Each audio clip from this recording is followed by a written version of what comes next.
Okay, how's everybody doing? This is the Dating Dad coming back at you. Um, Not sure how many videos this is, but a couple topics I wanted to cover in my vlog here. I may do a couple other videos, short videos with some stuff, but this is one that I kind of want to just touch base on. Guys, if you got anybody that watches, comment and get your opinion on here too. But I try to stream this and discuss some of this stuff for a perspective of the average person, right? A lot of these shows that I'm supportive of.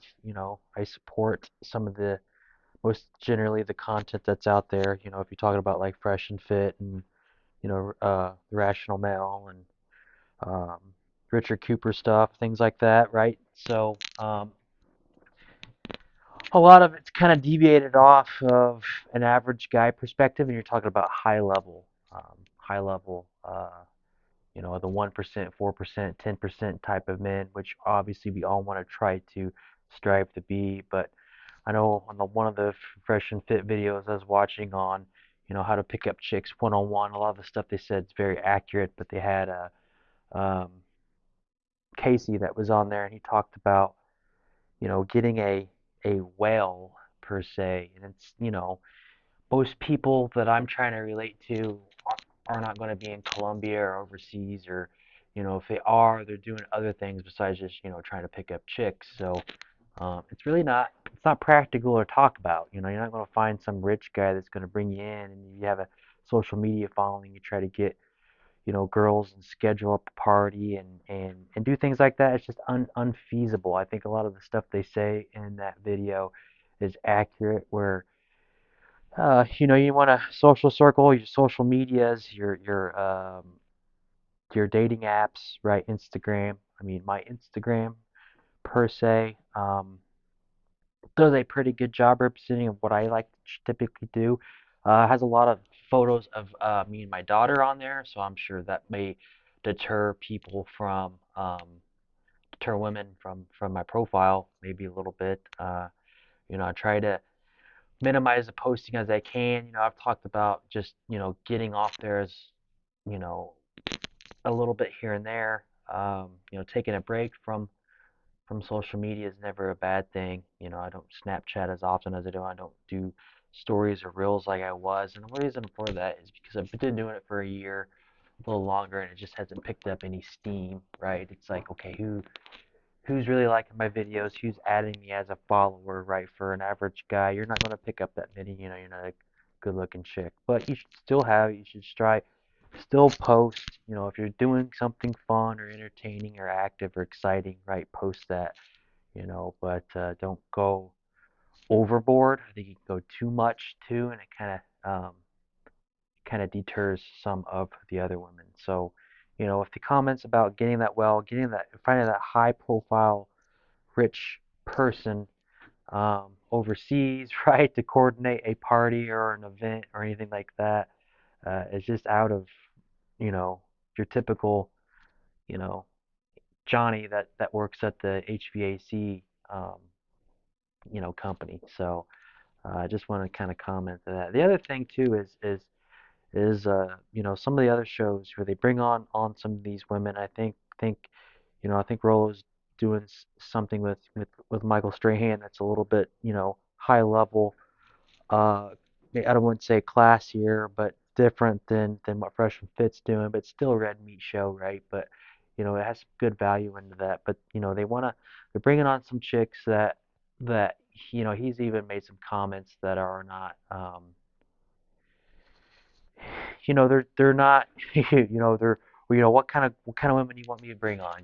Some girls from Butte, Montana or something like that. And it's like, well, no, right? But I made a comment on one of my other channels, that's not the Dating Dad channel, about just you know what people are trying to reference when they say, well, these girls aren't normal. They're influencers, Instagram models, they're OnlyFans chicks, they're Miss America or Miss um, I think they had, I don't know what Miss whoever, but she competed in a Miss America contest. It's like in me, I feel like I'm a high status guy, but I'm not, I'm not a like Barlow says, a Justin Waller, but um, trying to get to that level, right? You should always pursue that. But what about you know the hairdresser, the bartender, right? So that's kind of the comment that I made here is, um, kind of response to his video is, how about, the girls that don't have a big social following or are a model, right? There are plenty in my area, right? Definitely plenty in a lot of people's areas. You talk about the Midwest, right? So, if you're talking about, Columbus, Ohio, Cincinnati, St. Louis, right? I mean, you talk about some of the bigger metropolitan areas, but if you go smaller, right? If you want to think about, Evansville, Indiana, or Athens, Ohio, or Bowling Green, Kentucky, some of those smaller areas, you're probably gonna have a little bit different demographic. But I even said, I can point you in the right direction. I do agree that the beliefs will be similar, right? They had some discussions about, well, every girl that you get is going to go on the show and it's going to be common. I don't think a lot of girls, especially that I would know and have had relations with, would probably take a chance to get, um, you know, a flight out to Nevada to be on a red meat show. Maybe it just depends on that. I could probably see a couple, but it'd probably be a 50-50 split, right? Um, we talk about, other people that aren't, you know, um, models or Instagram famous or have some kind of career that's top echelon. Really, you're talking about the basics, right? You're talking about, we could find somebody that's maybe a nurse to get on the show, a hairstylist, a bartender, something like that. Something that's not trash, but not missing America either. That's kind of what I was really trying to get at. So, also getting some other perspective from other folks, right? You always have top tier guys. You have Andrew Tate on, right? Right about the medium level guy. What about he's top 20, but maybe he's 19%. He's not top 4%. He's your local lawyer at the law firm, making 200K a year or something like that, or myself that makes right over 100K a year, right? How are they doing in the dating scene?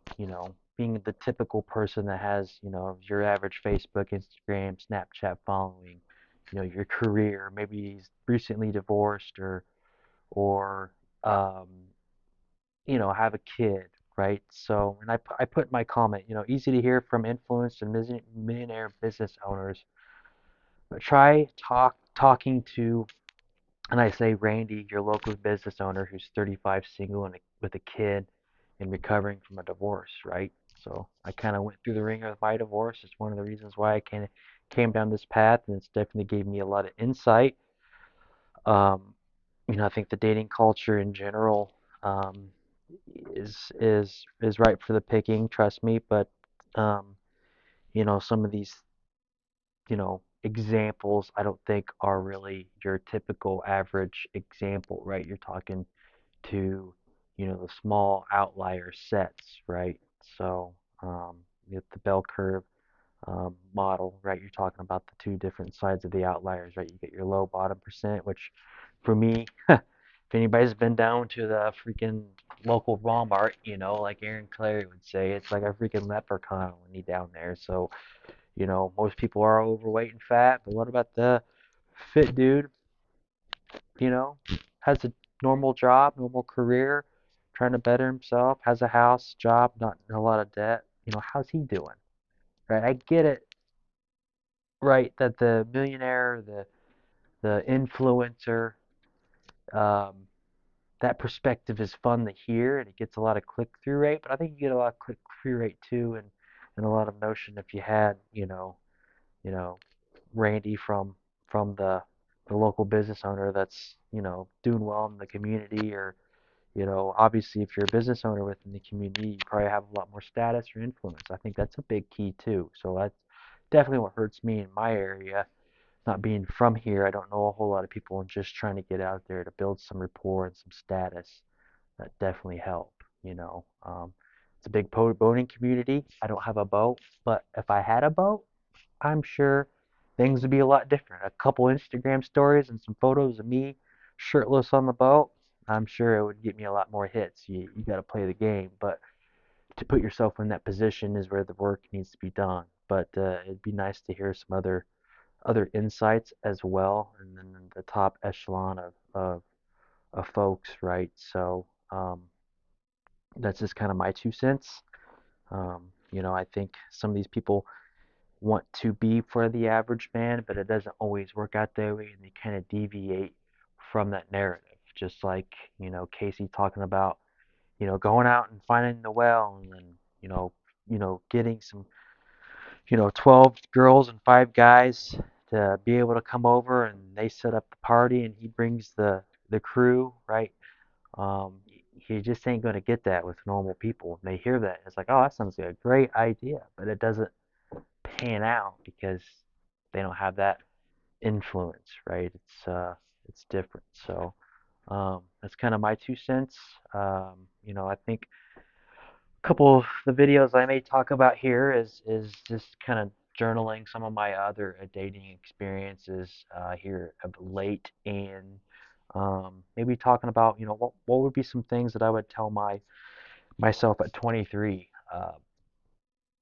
I'm 33 right now, so at 23, what would I tell myself? I mean, at 23, I was uh, getting engaged and planning to be married, so I'm sure I'll have a lot of harsher words because you can see how that worked out for myself. But anyway, that's the end of the video, and everybody have a great day, whether it's morning, evening, or afternoon. Goodbye.